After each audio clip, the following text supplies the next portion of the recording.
नमस्कार, मैं हूं संजय शर्मा। आप देख रहे हैं 4 पीएम न्यूज नेटवर्क। बलिहारी हूं मैं अपने प्रधानमंत्री की और भारतीय जनता पार्टी की। कलेजा हो तो ऐसा। पहलगांव में आतंकियों ने हमारे भोले भाले बेकसूर लोगों की हत्या कर दी। प्रधानमंत्री जी ने कहा, जहां कहीं होंगे वहां पे खोद के ढूंढ के लाएंगे, सबक सिखाएंगे, 7 पीढ़ी याद रहेंगी। पाकिस्तान के संग युद्ध जैसे हालात बन गए। क्या हुआ आपको पता है। कैसी मजाक उड़ी दुनिया में, हमें वो भी पता है। दुनिया का कोई देश हमारे साथ खड़ा नहीं हुआ, पाकिस्तान के साथ कई देश खड़े हो गए। लोगों ने हमारी विदेश नीति पे सवाल किए। सब मसला हो गया, तब तक ट्रम्प चचा कूद गए, शांति समझौता करा दिया। इसके बाद जो मैं बलिहारी हो रहा हूं इस बात पे, चारों आतंकियों का आता पता नहीं है। लेकिन प्रधानमंत्री जी ने कह दिया, गर्म खून बह रहा है मेरे, गर्म सिंदूर बह रहा है मेरे खून की तरह अंदर खून में। आज जलूस निकालने पहुंच गए, फूलों की बरसात करा दी, खुद अपने ऊपर फूल डालने लगे। भारतीय जनता पार्टी यात्राएं निकाल रही है। कोई नहीं पूछ रहा वो 4 आतंकी कहां गए जिनसे बात शुरू हुई थी। भारत में हैं, जमीन में गड़ गए, आसमान निकल गया, कहां चले गए। लेकिन साहब, विजय यात्राएं निकल रही हैं। जनता को मूर्ख बनाने का इससे बढ़िया फार्मूला किसी पार्टी के पास नहीं है। मैंने अभय दुबे जी से तमाम बढ़िया बढ़िया सवाल पूछे। आप भी सुनेंगे तो आपको मजा आएगा। ले चलता हूं अभय दुबे जी के पास। आपसे रिक्वेस्ट है, चैनल को सब्सक्राइब और ज्वाइन करना ना भूलें। चलिए अभय दुबे जी के पास कुछ बातें करते हैं। 4 पीएम न्यूज नेटवर्क में स्वागत है अभय दुबे जी आपका। कितना अच्छा लग रहा था, प्रधानमंत्री जी रोड शो कर रहे थे। विजय होके आए हैं, विजय इतनी जबरदस्त जीत हासिल की है प्रधानमंत्री जी ने पाकिस्तान पर। कहा है उन्होंने कि मेरी रगों में गर्म सिंदूर बह रहा है। तो ये खुशी का मौका था, तो प्रधानमंत्री जी ने रोड शो निकाला, फूल बरसाए, अपने ऊपर खुद फूल बरसा लिए। कई सीन तो ऐसे भी आए कि प्रधानमंत्री जी अपने ऊपर खूब फूल बरसा रहे हैं। पहले होर्डिंग देखी थी हमने, प्रधानमंत्री जी यूनिफॉर्म पहने हुए हैं आर्मी की, हाथ में एक हेलमेट है, सीधा सीधा जैसे वो जेट पे बैठने जा रहे हो। पूरे देश में बीजेपी यात्राएं निकाल रही है कि हम लोगों ने बहुत बड़ी विजय हासिल कर ली। क्या डर है ये कि लोग पूछ ना लें कि अब सीज फायर क्यों किया। या ये डर है कि लोग पूछ ना लें कि मौका था जब पाक अधिकृत कश्मीर भारत के हिस्से में आ सकता था, तो आप डर क्यों गए। क्या ये डर है कि अमेरिका ने सीज फायर कराया तो आपने डर के मारे हाँ क्यों कर ली। पहली बार भारत और पाकिस्तान के बीच में तीसरा देश क्यों आ गया। ये जो ये जो आडंबर है, रोड शो करना, अपने ऊपर फूल बरसाना, कुछ लगता है कि तुम जो इतना मुस्कुरा रहे हो, क्या गम है जो छुपा रहे हो। लाइन थी वो लाइन कुछ कुछ। आपको क्या लगता है, क्या राजनीति थी या क्या रणनीति थी ये प्रधानमंत्री जी की। संजय जी, मैं तो पक्के यकीन से कह सकता हूं कि मोदी जी जो नैरेटिव तैयार करके देश की जनता को थमाना चाहते हैं, वो 2019 की तरीके से जनता नहीं थामेगी। क्योंकि उस वक्त में और इस वक्त में बहुत परिस्थिति में फर्क है। जमाना बदल गया है। आजकल दुनिया बहुत तेजी से बदलती है। पिछले 5 साल में, मतलब 6 साल हो गए तब 19 के बाद से, आप समझ लीजिए। क्योंकि अब ये मोदी जी की इस कार्यकाल का भी 1 साल पूरा होने जा रहा है। अगले महीने 1 साल पूरा हो जाएगा। तो पिछले 6 साल के अंदर गंगा जमुना में बहुत पानी बह गया और युद्ध करने के तौर तरीके बदल गए हैं, प्रचार करने के तरीके बदल गए हैं। जनता भी सब समझ गई है। जनता भी अब नेताओं की, जो खासतौर से मोदी जी की जो डींग मारने की शैली है, वो सब जनता देख चुकी है। अब जनता इससे प्रभावित नहीं होने वाली कि आप फाइटर पायलट की तरह की ड्रेस पहने हुए कि पोस्टर आपके लग रहे हैं और आपकी रगों में इतना संदूर उंदूर बहता है। ये सब नहीं होने वाला है। पब्लिक क्या सोच रही है, आप आम लोगों से बातचीत कीजिए और उन लोगों से बातचीत कीजिए जो खुद को मोदी जी का प्रशंसक बताते हैं। उन लोगों से बातचीत कीजिए जो राष्ट्रीय स्वयंसेवक संघ के स्वयंसेवक नहीं है, ना भारतीय जनता पार्टी के कार्यकर्ता हैं, ना ही पीढ़ी दर पीढ़ी से भाजपा के समर्थक रहे हैं। ऐसे बहुत से लोग मिल जाएंगे आपको जो पीढ़ी दर पीढ़ी, जनसंघ के जमाने से इनके परिवार भाजपा के साथ रहे। लेकिन मोदी जी के आने के बाद में वो भाजपा के साथ जुड़े और भाजपा से उम्मीद की वो देश को आगे बढ़ाएगी। ये मोदी मोदी जी से भी उम्मीद थी। इस पूरे 11 साल के कार्यकाल में ये एक ऐसा समय था ऑपरेशन सिंदूर वाला, जब मोदी जी चाहते तो इस ऑपरेशन के जरिए भारत के इतिहास में हमेशा हमेशा के लिए अपना नाम लिखवा लेते और इनका नाम इंदिरा गांधी से भी ज्यादा ऊपर लिया जाता। अगर मोदी जी चाहते तो। मतलब स्थिति ये हो सकती थी, अगर मोदी जी उस हिम्मत करते, स्थिति ये तक बन सकती थी कि सड़कों पर मोदी जी के नाम को लेकर लोग डांस करते और मोदी जी को फिर अपने आप को नॉन बायोलॉजिकल बताने की जरूरत नहीं पड़ती, लोग उनको मान लेते कि नॉन बायोलॉजिकल है। उनके मंदिर बनने लगते, प्रतिमाएं लगने लगती, पूजा होने लगती, मोदी चालीसा लिख दिया जाता, मोदी के ऊपर आरतियां बनने लगती, लोग घरों में मोदी जी की प्रतिमा रख के आरती करने लगते। ये एक ऐसा मौका था इनके पास में। वो अच्छा होता कि बुरा होता, मैं इसकी चर्चा नहीं कर रहा हूं, लेकिन ऐसा हो सकता था। उसके परिणाम क्या होते ये तो भविष्य बताता, लेकिन ऐसा हो सकता था। मोदी जी ने इस क्षण को गवा दिया, मैं ये कहूंगा। देखिए, एक और व्यक्ति इसने एक क्षण गवाया था, इसका नाम है बाबा रामदेव, मत भूलिए उसको। जब बाबा रामदेव भ्रष्टाचार विरोधी आंदोलन के सबसे बड़े योद्धा थे, जब कोई व्यक्ति भ्रष्टाचार विरोधी आंदोलन की बात नहीं करता था, जब अन्ना हजारे भी नहीं आए थे रालेगांव सिंधी से दिल्ली आंदोलन नेतृत्व करना, उस वक्त एक कोई व्यक्ति अगर भ्रष्टाचार विरोधी आंदोलन की बात करता था, उसका नाम था बाबा रामदेव। और अपने चैनल पे लगातार, अपने धार्मिक चैनल पे लगातार इसी तरह की बातें चलाता था। लेकिन वो व्यक्ति अगर उस दिन रात में रामलीला मैदान में टिका रहता, जो धरना दे रहे थे रामलीला मैदान में बाबा रामदेव, शलवार पहन के भागे थे। हाँ, अगर वो आदमी टिका रहता तो सवेरे तक वो आदमी हीरो बन और गिरफ्तारी दे देता, अपनी पुलिस पकड़ के ले जाती, जेल में बंद कर देती बाबा रामदेव को। तो बाबा रामदेव अन्ना हजारे से भी बड़ा, अरविंद केजरीवाल से भी बड़ा, बहुत बड़ा हीरो बनता और प्रधानमंत्री पद का उम्मीदवार बनता, लेकिन डर गया और वेश बदल के, वहां से स्त्री का वेश बदल के डर गया, कहीं पुलिस वाले पकड़ ना लें, मार ना दें। तो कहीं आती है कि उनको किसी ने समझा दिया कि उनकी हत्या तक की जा सकती है, जबकि इसे बेकार की बात थी। तो वहां से वो भाग गए। वहां से उसके बाद से फिर वो उन्होंने पूंजीपति बनने की कोशिश की, उद्योगपति बनने की कोशिश की, और उसमें अभी लगातार उनका ग्राफ नीचे जा रहा है। बहरहाल, मतलब वो तो जो बनना चाहे बना, लेकिन वो नहीं बन पाए जो उस वक्त बन सकते थे। मेरा मानना है कि मोदी जी, देश में बहुत से प्रधानमंत्री हुए, मोदी जी भी एक प्रधानमंत्री के तौर पे याद किए जाएंगे। तीसरी बार प्रधानमंत्री बने, प्रधानमंत्रियों की लिस्ट में उनका नाम रहेगा ही, लेकिन इतिहास उनको एक ऐसे व्यक्ति के, एक ऐसे प्रधानमंत्री के तौर पे याद रखेगा जिसने इस मौके का लाभ नहीं उठाया और जिसकी राजनीति की वजह से भारत और पाकिस्तान को दुनिया में बराबर बराबर माना जाने लगा। एक हाइफनेटेड हो गया, भारत और पाकिस्तान बराबर बराबर माना जाने लगा। आज मैंने इस देश के सबसे बड़े रक्षा विशेषज्ञ और कॉन्फ्लिक्ट स्टडीज पे महारत रखने वाले डॉक्टर अजय साहनी का इंटरव्यू सुना और उनका लेख में पढ़ चुका था इंडियन एक्सप्रेस में पहले, इसलिए मेरी दिलचस्पी थी इंटरव्यू में क्या कहते हैं। उन्होंने जो बातें कही, मत जो है वो चौंका देने वाली थी, और इतना शानदार विश्लेषण मैंने इस ऑपरेशन सिंदूर के बारे में कभी नहीं सुना।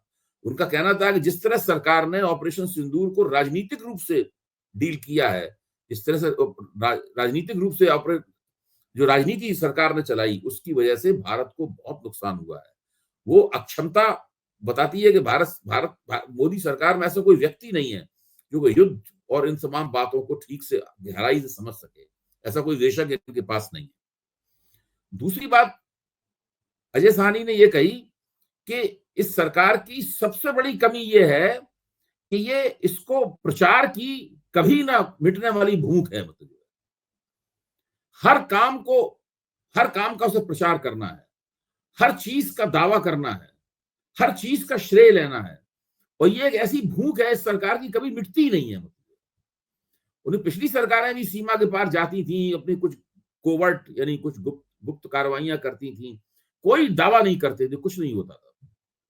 एक तरह से उनका कहना था कि पहले भी सर्जिकल स्ट्राइक वगैरह सब होती रही है, लेकिन किसी सरकार ने उसका कोई दावा नहीं किया। हर चीज का दावा, इससे नुकसान होता है, बहुत ज्यादा देश के हितों को नुकसान होता है। एक और बात उन्होंने कही कि इनकी जो नई डॉक्ट्रिन है, यानी नई जो उन्होंने डॉक्ट्रिन बनाई है कि अगर भारत के ऊपर कोई आतंकवादी हमला होता है तो भारत उसे एक्ट ऑफ वॉर मानेगा। तो उनका कहना यह है कि जो देश, इससे भारत की छवि दुनिया में क्या बनी है, उनका कहना है इसमें भारत की छवि दुनिया में यह बनी है कि भारत लगातार युद्ध की स्थिति में है, क्योंकि आतंकवादी हमले होते रहेंगे। भाई आपने उड़ी स्ट्राइक की, तब से बाद फिर आतंकवादी हमले हुए, आपने बालाकोट स्ट्राइक की, उसके बाद फिर आतंकवादी हमले हुए, अभी आपने पहलगाम के सवाल के ऊपर जो आपने स्ट्राइक की, ऑपरेशन सिंदूर की, कोई गारंटी नहीं कि इस बार आतंकवादी हमले नहीं होंगे। तो उन्होंने कहा कि ये जो लगातार युद्ध की स्थिति में होंगे, ऐसा इसका मतलब है इसका सबसे बुरा असर फॉरेन डायरेक्ट इन्वेस्टमेंट के ऊपर पड़ेगा। कोई भी कंपनी भारत में अपना दांव नहीं लगाएगी ऐसे देश के ऊपर जो निरंतर युद्ध के मोड में है। पहले भारत की ये डॉक्ट्रिन नहीं थी, अब ये डॉक्ट्रिन है, ये स्ट्रेटेजिक डॉक्ट्रिन बना ली है इन्होंने अपनी। इसका मतलब ये है कि खुद घोषित कर रहे हैं कि हम लगातार पाकिस्तान के खिलाफ युद्धरत हैं। और आतंकवाद का अड्डा पाकिस्तान में है, वहां कभी ना कभी कोई छोटी या बड़ी कैसी भी कोई कार्रवाई होगी, आपको इमीडिएटली उसके ऊपर अटैक के मोड में जाना पड़ेगा। वो अटैक किस किस्म का होगा उस सब पर, लेकिन लगातार आप युद्ध के मोड में, और जो देश लगातार युद्ध के मोड में है, इसका मतलब है उसकी अर्थव्यवस्था का एक बड़ा हिस्सा जो है ना, वो लगातार युद्ध प्रयासों के ऊपर खर्च होगा, युद्ध तैयारियों के ऊपर खर्च होगा। तो वो उसकी अर्थव्यवस्था भी कभी वो उछाल नहीं प्राप्त कर पाएगी जिस उछाल भारत की अर्थव्यवस्था को प्राप्त करना चाहिए। तो इस तरह की बहुत सी बातें उन्होंने इस तरह कही। एक और बात उन्होंने कहा, जब उनसे पूछा गया कि क्या आतंकवादियों के गृह मंत्री ने दावा किया है कि हमने 100 से ज्यादा आतंकवादी मार दिए।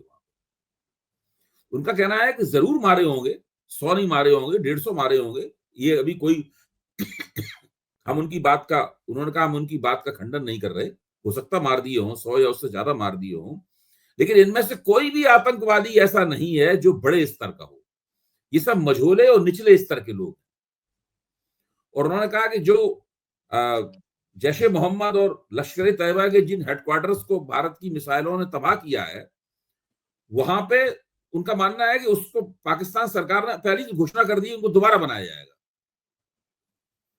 और पाकिस्तान सरकार भी उसमें पैसा खर्च करेगी, और उनको पैसे की कोई कमी नहीं है जैश ए मोहम्मद और उनको, और डोनेशन वगैरह और अंतरराष्ट्रीय स्तर पर बहुत पैसा उनको मिलता है। तो उनके लिए उन हेडक्वार्टर को दोबारा बनाना बहुत बहुत बहुत तेजी के साथ हेडक्वार्टर दोबारा बनेंगे।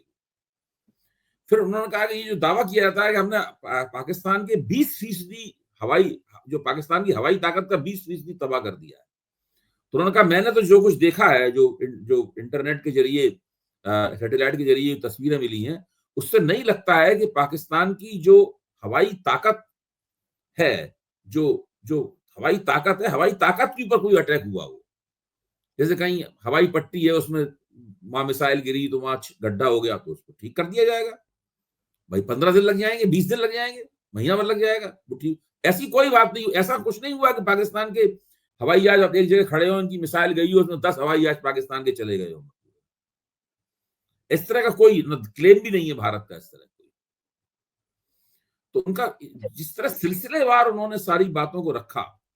अच्छा, ये जो प्रचार है, ये जो प्रचार कर रहे हैं, विजय जुलूस निकालने का, यात्राएं निकालने का, मोदी जी का रोड शो है, इसके पीछे क्या साइकोलॉजी है कि मतलब देश की जनता को ये एहसास कराने की? इसके पीछे ये है कि पूरी परिस्थिति को स्पिन देना चाहते हैं, जैसा आपने शुरू में कहा, ये ऐसा माहौल बना देना चाहते हैं जिनसे असली सवाल न पूछे जाए। जैसे अजय साहनी ने एक और बात कही, अजय साहनी ने कहा कि भारत के विदेश मंत्री ने जो वक्तव्य दिया है, वो वक्तव्य अगर और कोई व्यक्ति देता तो उसको देश से गद्दारी के आरोप में बहुत साल तक जेल काटनी पड़ती। अगर वही काम किसी और व्यक्ति ने किया होता कि उसने युद्ध कॉन्फ्लिक्ट शुरू होने से पहले पाकिस्तान को बता दिया होता, तो उसको जेल काटनी पड़ती। हाँ, ये तो सीधा सीधा गद्दारी है। हाँ, उन्होंने कहा it amounted to the treason,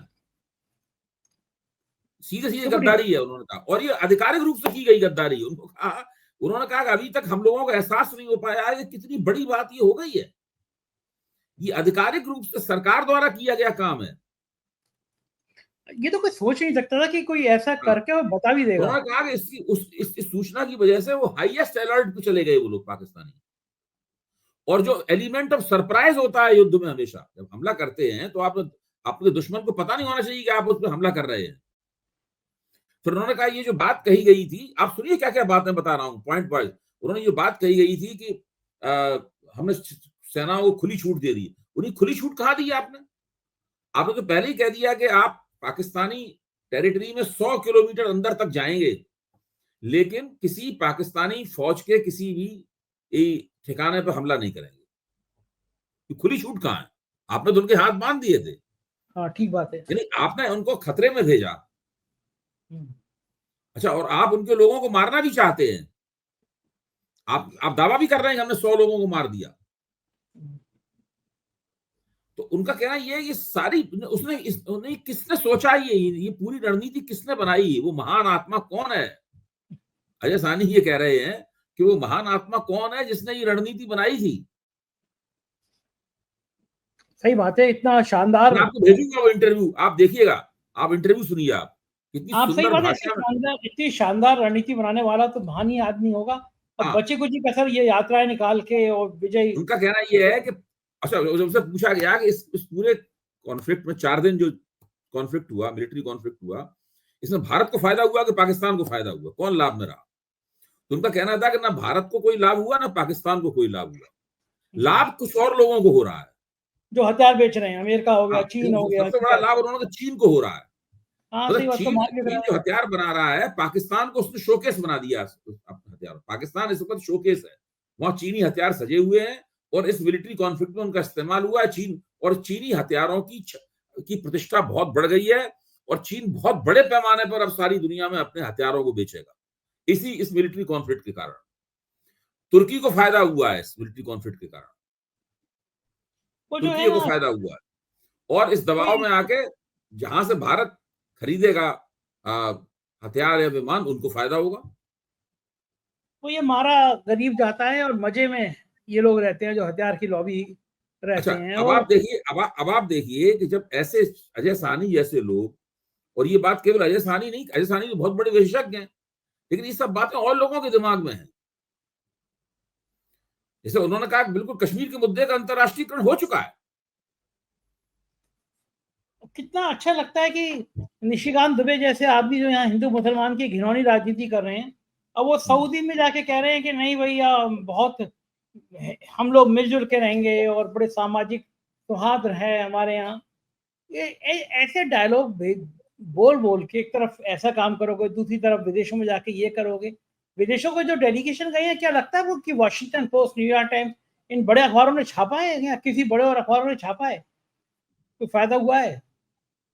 मुझे तो नहीं लगता कोई फायदा हुआ है। अभी तो वॉशिंगटन पोस्ट के अंदर जो एक बहुत बड़ा लेख छपा था, वो लेख पाक ऑक्युपाइड कश्मीर के ऊपर था। जब भारत ने अपना हमला किया वहां पे 7 और 8, 6 और 7 की रात को, तो उसमें वहां पर उसमें दिखा था कि भारत के हमले के कारण वहां के ग्रामीण काफी डरे हुए हैं।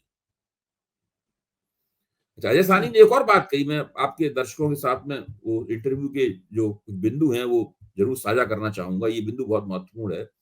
उनका कहना है कि कश्मीर में पाकिस्तानी फौज जो है ना, उसकी कोई साख नहीं थी इससे पहले। जनता को उसके बारे में कोई चिंता नहीं थी। इस वक्त ये हालत ये है कि जनता जो है वो पाकिस्तानी फौज के साथ खड़ी हो गई है,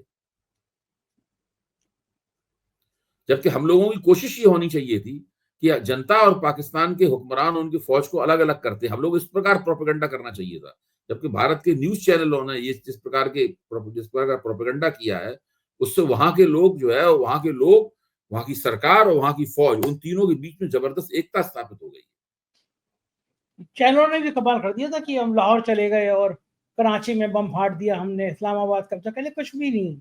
और दूसरी तरफ राजनीतिक घटनाक्रम में बात करूंगा अभय जी, भारतीय जनता पार्टी के राष्ट्रीय अध्यक्ष का मामला ठंडे बस्ते में चला गया। कहाँ तो उस समय बात हो रही थी कि अब राष्ट्रीय अध्यक्ष तय हो जाएगा, चल जाएगा, लेकिन इसी बीच में लोग ऑपरेशन सिंदूर चला रहे थे। पता चला कि संघ नाराज है, संघ ये कायरतापूर्ण संधि जो हो गई, सीज फायर हो गया, से खुश नहीं है। इसीलिए क्या अमित शाह 2 दिन के लिए नागपुर गए हैं। पहले मोदी गए, अब अमित शाह गए नागपुर। नागपुर संघ का मुख्यालय है। कुछ लगता है बात बन पाएगी या बात अभी अध्यक्ष के पद पर अटकी रहेगी? कितना लंबा समय हो गया।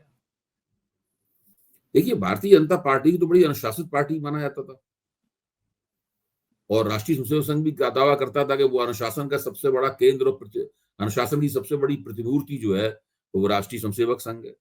हर स्वयंसेवक प्रतिबद्ध है विचारधारा के प्रति, और वही स्वयंसेवक प्रचारक बन के भारतीय जनता पार्टी के अंदर आता है और विभिन्न पदों पर आसीन होता है, संगठन का कामकाज संभालता है। और अब खबर ये मिल रही है कि भारतीय जनता पार्टी ने बहुत सारे प्रदेशों में अपना अध्यक्ष नहीं नियुक्त कर पाया है। क्यों नहीं अध्यक्ष नियुक्त कर पाया है? क्योंकि आपसी झगड़े बहुत हैं। अब जैसे गुजरात के अध्यक्ष हैं सीआर पाटिल, अब सीआर पाटिल तो केंद्र में भी हैं, तो अब वो सीआर पाटिल न संगठन का काम देख पा रहे हैं और न केंद्र का, तो वो सीआर पाटिल को हटाया जाए, वहां से मांग हो रही है। ऐसा बहुत सा बड़े बड़े प्रदेशों में भारतीय जनता पार्टी के पास अध्यक्ष नहीं है, और आला कमान के निर्देश के बावजूद वो लोग अध्यक्ष बनवाने में, चुनने में वो सब लोग नाकाम है। तो देखा जाए तो भारतीय जनता पार्टी के अंदर इस वक्त गदर कटा हुआ है, और ना प्रदेशों के पास अध्यक्ष है नए, और न ही राष्ट्रीय अध्यक्ष नया है। जो पुराना माल है वही बार बार चलाया जा रहा है। और वो पुराना माल भी कितना बढ़िया है, कहीं बीच हाईवे पे सड़क पर रोक के एक महिला के साथ सेक्स कर रहा है, कहीं बीजेपी के जिलाध्यक्ष एक महिला को आलिंगन में ले रहे हैं, कहीं बीजेपी के कोई और नेता बलिया में एक महिला के संग अश्लील हरकत कर रहे हैं गोद में बैठा के। ये जो मुझे लग रहा है सीसीटीवी कैमरा का मोड़ जैसे चीन ने हैक करके सब बीजेपी नेताओं के पीछे लगा दिए, एक के बाद एक कारनामे। मतलब वो मतलब चरित्रहीनता के जो बड़े बड़े ढोल नगाड़े निकल रहे हैं वो सब बीजेपी के नेताओं के निकल रहे हैं, और सबके एक से एक बड़े कारनामे। वो हाईवे पर सेक्स करने वाला गिरफ्तार बली हो गया, लेकिन लोग ट्रोल कर रहे हैं कि गडकरी के हाईवे कितने बढ़िया है, देखिए बीजेपी का मॉडल पेश कर दिया गडकरी ने अपने हाईवे पे। तरह तरह के मीम बन रहे हैं, कमेंट कर रहे हैं। बीजेपी का इतना चारित्रिक पतन क्यों हो गया? क्या पूरी सब तरफ के दागी नेताओं को अपने आप भर लेने से, वैचारिक शून्यता पैदा हो जाने से, वैचारिक स्तर पे खोखले हो जाने से बीजेपी का इतना नैतिक बनना? पहले देखिए इसमें क्या है, दोनों तरह के लोग हैं। केवल ये मान लेना कि बाहर से आए हुए संघ की कतारों के बाहर से या भाजपा के पारंपरिक कार्यकर्ता ना होने वाले लोग जो भाजपा में आ गए दूसरे दलों से, वो ये गड़बड़ कर रहे हैं, ऐसी बात नहीं है।